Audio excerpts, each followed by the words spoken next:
Friends, మనం UPSC civil service examination prelims 2026లో science and technology నుంచి ఒక క్వశ్చన్ అబ్జర్వ్ చేద్దాం.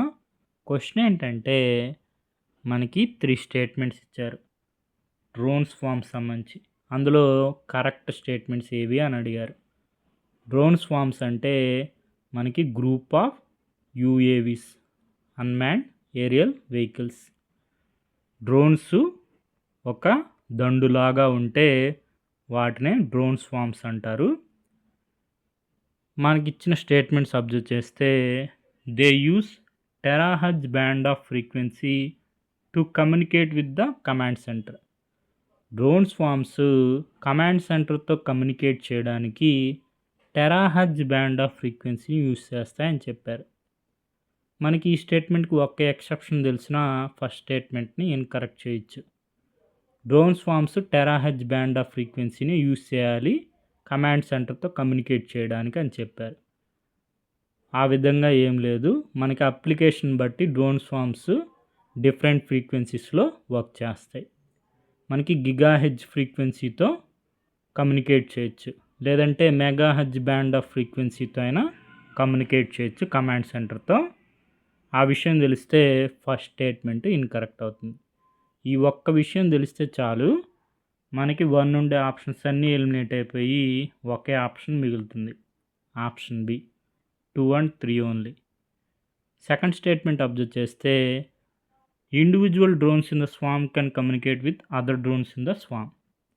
మనకి డ్రోన్ స్వామ్ అంటేనే ఇండివిజువల్ డ్రోన్స్ అదర్ డ్రోన్స్తో కమ్యూనికేట్ చేసుకోగలిగితే దాన్నే ఇంటర్ డ్రోన్ కమ్యూనికేషన్ అంటారు. థర్డ్ స్టేట్మెంట్ అబ్జర్వ్ చేస్తే GPS spoofing is commonly use to counter drone swarm attack. మనకి డ్రోన్ స్వామ్ అటాక్ని కౌంటర్ చేయడానికి జీపీఎస్ స్పూఫింగ్ టెక్నిక్ని యూజ్ చేయడం జరుగుతుంది సాఫ్ట్ కిల్ మెకానిజంలో. కాబట్టి థర్డ్ స్టేట్మెంట్ కూడా కరెక్టే, option B answer 2 and 3 only. మనకి డ్రోన్ స్వామ్స్ యూజువల్గా రేడియో ఫ్రీక్వెన్సీలో వర్క్ చేస్తాయి.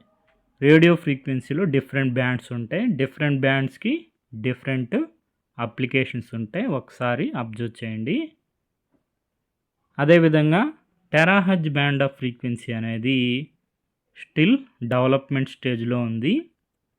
ఎందుకంటే there is a scarcity of pertinent components, devices and systems available in the market at affordable prices. Terahertz band of frequency అంటే approximately 100 GHz to 10 THz. ఆ విషయం తెలిసిన మనకి ఫస్ట్ స్టేట్మెంట్ని ఇన్కరెక్ట్ చేయొచ్చు. కామన్ డ్రోన్ ఫ్రీక్వెన్సీస్ అబ్జర్వ్ చేస్తే 2.4 GHz and 5.8 GHz.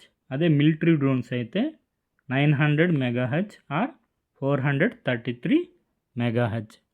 మనకి application బట్టి డ్రోన్ స్వామ్స్ యొక్క ఫ్రీక్వెన్సీ అనేది చేంజ్ అవుతూ ఉంటుంది.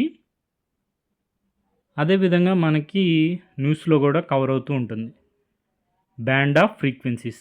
For example, India's LVM-3 launch vehicle has successfully launched the CMS-03 communication satellite.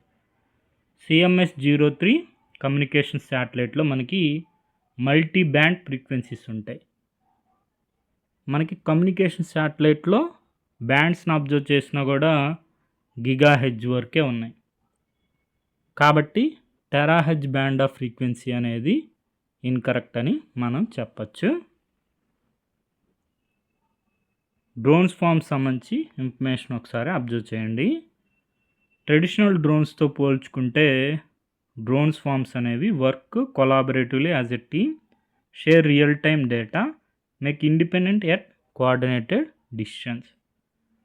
అదే మిలిటరీలో అయితే స్వామ్ అంటే smart war fighting array of reconfigured modules which uses distributed AI wherein each drone is treated as intelligent node in larger self-organizing system. మనకి second స్టేట్మెంట్లో drone స్వామ్స్లో individual drones other డ్రోన్స్తో communicate చేసుకుంటాయి. These drones communicate with each other, make decisions collectively and execute coordinated maneuvers without relying on constant human intervention. వాటినే drone swarms అంటారు. అదేవిధంగా న్యూస్లో కూడా కవర్ అవుతూ ఉంటాయి. సాఫ్ట్ కిల్ మెకానిజంలో ఆర్ఎఫ్ డిటెక్షన్ అండ్ జామింగ్. మనకి డ్రోన్ స్వామ్స్ రేడియో ఫ్రీక్వెన్సీతో వర్క్ చేస్తాయనే విషయం తెలిస్తే ఆ రేడియో ఫ్రీక్వెన్సీని డిటెక్షన్ చేసి జామ్ చేయొచ్చు. లేదంటే GPS jamming or spoofing to disable drone navigation. GPS spoofing అంటే జీపీఎస్ మనకి కోఆర్డినేట్స్ని చేంజ్ చేయడం అనమాట. చేంజ్ చేసి డ్రోన్ స్వామ్స్ని గ్రౌండ్ చేయొచ్చు, లేదంటే ఇనాక్యురేట్ టార్గెట్కి సెండ్ చేయొచ్చు. మనకి ఇక్కడ డ్రోన్ స్వామ్స్ని కౌంటర్ చేయడానికి first neutralisation begins with soft kill measures such as jamming of radio frequency, global navigation satellite system, GPS jam చేయడం, లేదంటే GPS spoofing techniques that either deny or destroy navigation capabilities of incoming drones mid-flight. ఈ విధంగా మనకి న్యూస్లో cover అవుతూ ఉంటాయి. Observe చేస్తూ ఉంటే సైన్స్ అండ్ టెక్నాలజీలో క్వశ్చన్స్ ఆన్సర్ చేయడానికి అవకాశం ఉంటుంది. యూపీఎస్సీ వారి ప్రొవిజనల్ కీ ఆన్సర్ ప్రకారం 47th question option B answer. ఇప్పుడు ఒకసారి క్వశ్చన్ అబ్జర్వ్ చేయండి. Which of the following statements with regard to drone swarms is are correct? They use terahertz band of frequency to communicate with command centre. Terahertz band of frequency అంటే మనకి restrict చేయడం జరిగింది.